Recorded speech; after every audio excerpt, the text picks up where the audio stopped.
Hello बच्चों, कल हमने पढ़ा था क्रोमोसोम थ्योरी ऑफ इनहेरिटेंस और वायरस क्रोमोसोम के बारे में। तो आज हमें वैसे बैक्टीरियल क्रोमोसोम पढ़ना है, लेकिन एक क्विक रिवीजन हम कर देते हैं जो हमने कल पढ़ा था लास्ट लेक्चर में। तो क्रोमोसोम थ्योरी ऑफ इनहेरिटेंस सूटन और बर्बेरी ने इंडिपेंडेंटली दी थी, और इस थ्योरी के अकॉर्डिंग क्या है कि जो मेंडेलियन फैक्टर्स हैं यानी जो जीन्स हैं वो क्रोमोसोम्स में प्रेजेंट होते हैं, और मियोसिस के टाइम पे ये जो क्रोमोसोम्स हैं ये इंडिपेंडेंटली सॉर्ट होते हैं, सेग्रीगेट होते हैं। यही थी। इसके बाद हमने पढ़ा था वायरस क्रोमोसोम के बारे में। फिर हमने थोड़ा सा क्रोमोसोम के बारे में स्टार्ट किया था एक्चुअली। जो मैंने आपको बताया था कि जो यूकैरियोट्स हैं उसमें एक टिपिकल क्रोमोसोम पाया जाता है, जिसको हम डिटेल में आगे स्टडी करेंगे। जबकि जो प्रोकैरियोट्स हैं उसमें क्रोमोसोम एक सिंगल न्यूक्लिक एसिड के फॉर्म में होता है, और इसीलिए हम उसे एक सिंगल यूनिट मान सकते हैं, और ये लीनियर भी हो सकती है, सर्कुलर भी हो सकती है। Single molecule of nucleic acid होता है। अगर ये सर्कुलर होगी तो इसमें वेरियस डिग्री ऑफ कॉइलिंग्स हो सकते हैं, अलग कॉइल्स हो सकते हैं। क्योंकि प्रोकैरियोट्स का क्रोमोसोम एक वो नेकेड होता है, it is not associated with histone proteins, और बहुत ही सिंपल होता है, इसलिए से प्रोक्रोमोसोम भी बोलते हैं। इसी तरीके से वायरस के क्रोमोसोम को भी हम प्रोक्रोमोसोम बोल सकते हैं। अच्छा, क्रोमोसोम नाम इसलिए दिया गया था क्योंकि ग्रीक वर्ड से लिया गया था। क्रोमा मीन्स कलर, करेक्ट, और सोमा मीन्स बॉडी। ये वॉल्डियर ने इसको प्रेजेंट नाम इसका दिया है क्रोमोसोम, क्योंकि ये सर्टेन डाइज के साथ क्रोमोसोम क्या करते हैं, स्टेन लेते हैं। They are deep staining, they have deep staining properties. Hofmeister जो थे उन्होंने इसको पहले डिस्कवर किया था। उसके बाद जो हमने स्टार्ट किया था, अच्छा, जब भी हम नेकेड क्रोमोसोम बोलते हैं इसका ये मतलब है कि chromosome is not associated with protein, that is the histone proteins. ठीक है। उसके बाद हमने वायरल क्रोमोसोम पढ़ा था। तो वायरल क्रोमोसोम को भी हम ये भी single molecule of nucleic acid होता है, इसको एक तरीके से प्रोक्रोमोसोम भी बोल सकते हैं। ये लीनियर भी हो सकता है और सर्कुलर भी हो सकता है with various degrees of coiling. अच्छा, फिर हमने ये पढ़ा था कि न्यूक्लिक एसिड की कौन सा न्यूक्लिक एसिड प्रेजेंट है, क्योंकि मैंने आपको बताया था कि single molecule of nucleic acid present है, तो either that will be DNA और आरएनए। ठीक है। तो इस बेसिस पे हमने क्रोमोसोम को डीएनए और आरएनए, जिसमें डीएनए है वो हो गए डी ऑक्सी, और ये क्या हो गए, राइबो। ठीक है, ये हो गए डीऑक्सी वायरसेस, ये हो गए राइबो वायरसेस। तो न्यूक्लिक एसिड के बेसिस पे हम इनको डिवाइड कर सकते हैं, deoxy viruses and ribo viruses. DNA generally क्या होता है, डबल स्ट्रैंडेड होता है। ठीक है। तो यानी मैक्सिमम वायरसेस में डीएनए क्या है, डबल स्ट्रैंडेड है, लेकिन कुछ वायरस हैं जिसमें कि डीएनए सिंगल स्ट्रैंडेड होता है, और आपको इसका नाम याद रखना पड़ेगा। सिंगल स्ट्रैंडेड डीएनए वायरस का नाम आपको याद रखना पड़ेगा 5x174। ये एक वायरस का नाम है। ठीक है। इसमें क्या होता है, सिंगल स्ट्रैंडेड डीएनए होता है। आरएनए वायरसेस, आरएनए आपको पता है कि जनरली वो क्या होता है, सिंगल स्ट्रैंडेड होता है, लेकिन कुछ वायरसेस में आरएनए डबल स्ट्रैंडेड भी होता है। ठीक है। ये भी सिंगल स्ट्रैंडेड हो सकते हैं, डबल स्ट्रैंडेड हो सकते हैं। जनरली आरएनए सिंगल स्ट्रैंडेड होता है। बहुत सारे वायरस जो आरएनए वायरसेस होते हैं उसमें सिंगल स्ट्रैंडेड आरएनए ही पाया जाता है, लेकिन एक्सेप्शन आपको फिर से याद रखना है कि डबल स्ट्रैंडेड आरएनए वायरस का एग्जाम्पल है रियो वायरस। करेक्ट। तो जो ये रियो वायरस होते हैं उसमें आरएनए क्या होता है, डबल स्ट्रैंडेड होता है। ठीक। इसके बाद हमने पढ़े थे कि आरएनए वायरसेस के बारे में बात करते हैं।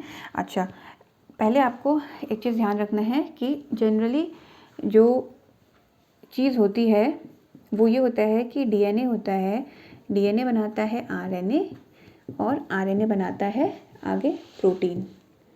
ठीक है। तो डीएनए से आरएनए का बनना होता है ट्रांसक्रिप्शन।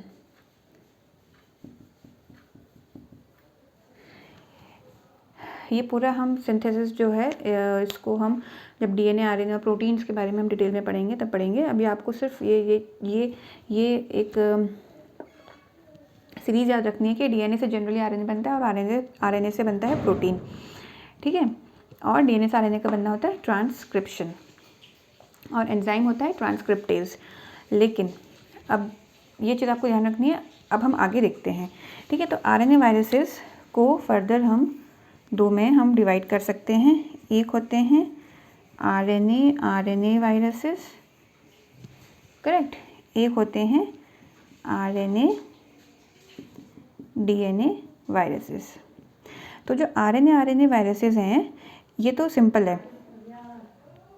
ये क्या है कि ये आरएनए से आरएनए की कॉपी बना रहे हैं, मतलब अपनी कॉपीज़ बना रहे हैं और फिर फर्दर ये एंजाइम्स बनाएगा, ठीक है, प्रोटीन बनाएगा। आरएनए क्या होता है, प्रोटीन आगे सिंथेसिस करने के काम आता है, जो इसमें कोडॉन्स और ट्रिपलेट्स और ये सब होता है, ठीक। अब यहाँ पर जो आरएनए से आरएनए बनाता है, यहाँ पर कौन सा एंजाइम होता है, रेप्लिकेज। रेप्लिकेज क्यों? क्योंकि खाली नाम से देखो, नाम उसका रेप्लिकेज है, यानी खाली रेप्लिकेशन हो रहा है, आरएनए से आरएनए बन रहा है, ठीक है। तो यानी रेप्लिकेज एंजाइम क्या करेंगे, आरएनए वायरसेस में आरएनए से आरएनए बनाएंगे और फिर जब इनकी क्योंकि एक आरएनए होगा उससे बहुत सारे आरएनए बनेंगे, फिर वो आगे जाके प्रोटीन्स बनाएंगे जो भी वायरसेस को चाहिए, ठीक है। तो एंजाइम है रेप्लिकेज, ठीक है। अब इनके ये जो रेप्लिकेज एंजाइम है, ये सॉरी जो आरएनए से आरएनए बनाते हैं, यानी जो आरएनए वायरसेस हैं, इनके एग्जाम्पल हैं TMV tobacco mosaic virus, influenza virus और पैरामिक्सो वायरसेस, ठीक है, पैरामिक्सो वायरसेस। तो आपको ये जो वायरसेस के एग्जाम्पल्स है वो ज़रूर याद करने हैं, क्योंकि ये आपसे मल्टीपल चॉइस क्वेश्चन में एमसीक्यूज़ में पूछे जाते हैं 12th में और आगे फर्दर जो आप एग्ज़ाम्स देंगे उसमें, ठीक है। सिंगल स्ट्रैंडेड आरएनए वायरस का example 5x174 virus, double stranded RNA virus का एग्जाम्पल रियो वायरस, ठीक है। आरएनए वायरसेस के example TMV virus, influenza virus and paramyxo viruses. इसके बाद दूसरे हैं आरएनए से डीएनए वायरस।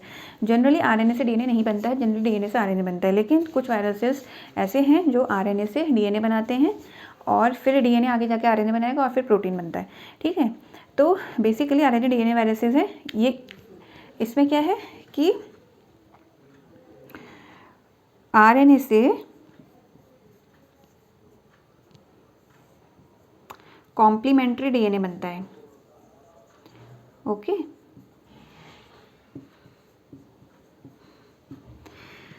तो कुछ जो राइबो वायरसेस हैं उनमें जो आरएनए से डीएनए वायरसेस बनाते हैं, इनके एग्जाम्पल आप पहले याद कर लीजिए, जो रेट्रो वायरसेस होते हैं, ठीक है। रेट्रो वायरस के एग्जाम्पल में आपके दो मेन एग्जाम्पल हैं, ऑन्कोजेनिक वायरसेस यानी जो कैंसर कॉजिंग वायरसेस होते हैं और एचआईवी वायरसेस, ठीक है। तो होस्ट सेल के अंदर जब ये वायरस जाएगा तो वो आरएनए से कॉम्प्लीमेंट्री डीएनए बनाएगा। तो इस आरएनए से डीएनए का बनना कहलाएगा रिवर्स ट्रांसक्रिप्शन और इसका एंजाइम क्या हो जाएगा, reverse transcriptase, correct, reverse transcriptase. तो ये बना, फिर ये कॉम्प्लीमेंट्री डीएनए आगे जाके नॉर्मली आरएनए बनाएगा। ये ट्रांसक्रिप्शन ही प्रोसेस होगी नॉर्मल जो होती है और फिर आगे जाके वो प्रोटीन सिंथेसिस होगी, ठीक। तो आपको इसमें ये सब चीज़ हमने कल पढ़ी थी। अच्छा, जो वायरस होते हैं उनमें limited amount of genetic information है। बहुत सिंपल चीज़ है वायरस स्ट्रक्चर वाइज, ओके, क्योंकि उनका जो जेनेटिक इन्फॉर्मेशन है वो सिर्फ उसका मेन मोटिव ये है कि जब वो होस्ट सेल के अंदर जाए तो वहाँ उसकी बायोकेमिकल मशीनरी को वो टेक ओवर कर सके और उसके बाद जाके अपने जैसे वायरस पार्टिकल वो बनाए होस्ट सेल में, ठीक है। तो ये पढ़ा था हमने वायरल क्रोमोसोम के बारे में। आज का हमारा मेन टॉपिक है बैक्टीरियल क्रोमोसोम, जो अब हम स्टार्ट करते हैं।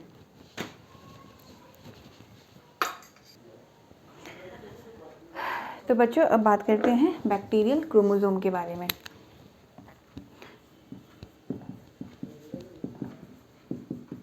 जो आज का हमारा मेन टॉपिक है।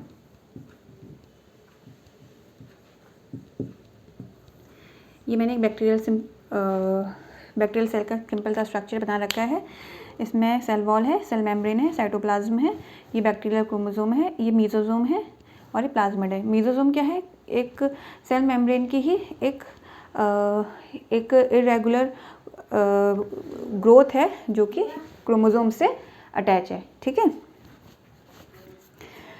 अब बात करते हैं बैक्टीरियल क्रोमोसोम की। तो बैक्टीरियल क्रोमोसोम में भी, बैक्टीरिया में भी जो पूरा का पूरा उसका जो एंटायर हेरिडिटी मटेरियल है, यानी पूरी की पूरी जेनेटिक इन्फॉर्मेशन एक सिंगल क्रोमोसोम के फॉर्म में प्रेजेंट होती है। और ये क्रोमोसोम जो होता है ये इरेगुलरली फोल्डेड होता है। इसमें जो फोल्ड्स ये हैं ये इरेगुलर हैं। करेक्ट।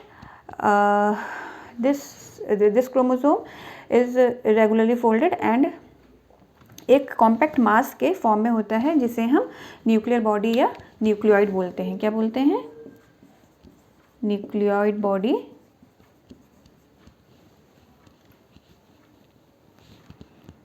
न्यूक्लियर बॉडी या न्यूक्लियोइड। ठीक है, इसे जेनोफोर भी बोलते हैं, GNOPHORE, जेनोफोर। ठीक है। अच्छा, ये जो क्रोमोसोम है, जैसे आपने अगर यूकैरियोट का क्रोमोसोम पढ़ा होगा तो उसमें सेल मेम्ब्रेन, सेल का जब हमने स्ट्रक्चर पढ़ा होगा तो उसमें एक सेल मेम्ब्रेन तो होती है ना, जो पूरे सेल को सराउंड करती है। लेकिन साथ में उसमें जो जेनेटिक मटेरियल होता है वो भी एक न्यूक्लियस के अंदर होता है, जिसको कि न्यूक्लियर मेम्ब्रेन उसको सराउंड करती है। लेकिन इसमें क्या होता है कि जो क्रोमोसोम है एज सच कोई न्यूक्लियस प्रेजेंट नहीं है। ठीक है, तो कोई न्यूक्लियर मेम्ब्रेन नहीं है और ये डायरेक्टली क्या है, साइटोप्लाज्म के कांटेक्ट में होता है। ठीक है, इसके बाद इस जो बैक्टीरियल सेल की सेल मेम्ब्रेन होती है उससे एक अंदर को एक आउटग्रोथ होती है जिसे हम मीसोसोम बोलते हैं। ये कॉइल्ड मेम्ब्रेनस आउटग्रोथ है, किसकी? सेल मेम्ब्रेन की। ठीक है, इसमें भी कॉइल्स हैं इसलिए कॉइल्ड मेम्ब्रेनस, क्योंकि ऑफकोर्स सेल मेम्ब्रेन से ये निकल रही है, इसे मीसोसोम बोलते हैं। और ये जो है permanent, this bacterial chromosome is permanently attached to mesosome, यानी बैक्टीरियल क्रोमोसोम जो है मीसोसोम से परमानेंटली अटैच्ड रहता है। करेक्ट। अच्छा, ये डीएनए नेकेड है। नेकेड मैंने आपको पहले भी बताया कि नेकेड मतलब क्या होता है, यानी ये किसी भी प्रोटीन यानी हिस्टोन प्रोटीन के साथ ये एसोसिएटेड नहीं होता है। जब भी हम नेकेड डीएनए बोलते हैं यानी वो हिस्टोन प्रोटीन के साथ एसोसिएटेड नहीं है। जनरली यूकैरियोट्स में डीएनए नेकेड नहीं होता है, it is associated with your histone proteins. ठीक है, पूरी throughout the cell cycle DNA का रेप्लिकेशन चलता रहता है। और ये रेप्लिकेशन अगर आप देख रहे हो कि ये जो बैक्टीरियल क्रोमोसोम है इट इज़ इसका कोई फ्री एंड नहीं है। ऐसा ही नहीं है कि यहाँ से स्टार्ट हुआ और यहाँ इसको हम स्टार्टिंग मानेंगे, इसको एंड मानेंगे। तो ये दोनों डायरेक्शन में जहाँ से भी स्टार्ट हो सकता है, या हो सकता है यहाँ से स्टार्ट हो सकता है यहाँ से स्टार्ट हो, कहीं से भी स्टार्ट हो सकता है, और ये दोनों डायरेक्शन में चलता रहेगा। ठीक है, around this almost you can say circle.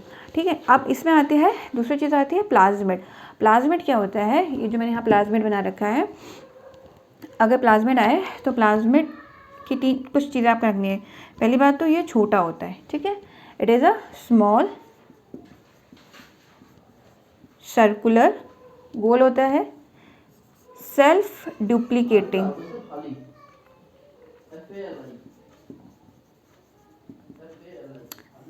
Self duplicating, यानी ये एक ऐसी चीज़ है, क्योंकि डीएनए ही एक ऐसी चीज़ है या क्रोमोसोम ऐसी चीज़ है जो अपने आप को रेप्लिकेट करते हैं। ठीक है, जेनेटिक मटेरियल। लेकिन प्लाज्मिड की ये खास बात है कि वैसे तो ये आप इसको एक स्पेसिफिक या टिपिकल जेनेटिक मटेरियल नहीं बोल सकते, लेकिन इसकी प्रॉपर्टी है सेल्फ डुप्लीकेटिंग होने की। ठीक है, extra chromosomal DNA molecules.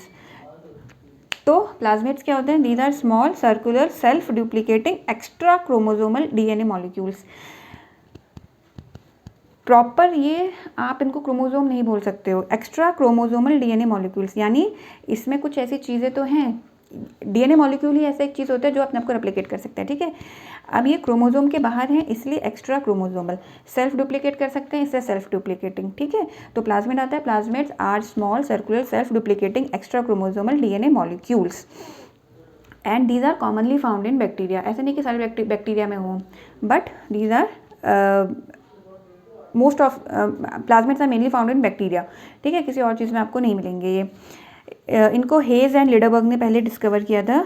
Discoverer का नाम चाहो तो याद कर लो, चाहो तो ना भी करो, ठीक है। तो आपको ये चीज़ आपको क्यों उसको एक्स्ट्रा क्रोमोसोमल डीएनए मॉलिक्यूल बोला, ये चीज़ आपको ध्यान में बिल्कुल रखनी है, क्योंकि ये क्रोमोसोम के बाहर है और क्योंकि ये सेल्फ डुप्लीकेटिंग यानी इसमें कुछ डीएनए मॉलिक्यूल्स ऑब्वियसली हैं, ठीक है। कुछ प्लाज्मिड्स क्या करते हैं, अपने आप को क्रोमोसोमल डीएनए के साथ टेम्पररी वो अपने आप को इसके साथ अटैच कर लेते हैं, इंटीग्रेट कर लेते हैं और फिर उसी के साथ वो रेप्लिकेट होते हैं। अच्छा, प्लाज्मिड्स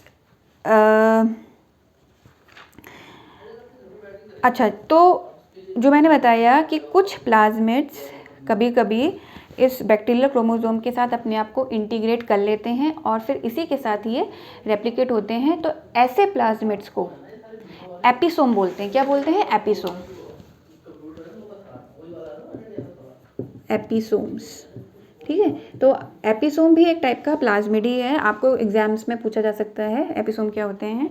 तो एपिसोम क्या है? एपिसोम भी एक टाइप का प्लाज्मिड है जो कि अपने आप को बैक्टीरियल क्रोमोसोम के साथ टेम्परेरीली इंटीग्रेट कर लेता है, मिला लेता है और फिर उसी के साथ वो रेप्लिकेट होता है। अच्छा, प्लाज्मिड की एक इम्पॉर्टेंट चीज़ है कि वैसे तो बैक्टीरिया एसेक्सुअली वो करते हैं, रिप्रोडक्शन करते हैं, लेकिन प्लाज्मिड के वजह से, क्योंकि जब एसेक्सुअल रिप्रोडक्शन होता है ना बच्चों, तो उसमें वेरिएशन के चांसेस बहुत कम हो जाते हैं, लेकिन प्लाज्मिड की वजह से जो ये एसेक्सुअली रिप्रोड्यूसिंग बैक्टीरिया हैं इनमें भी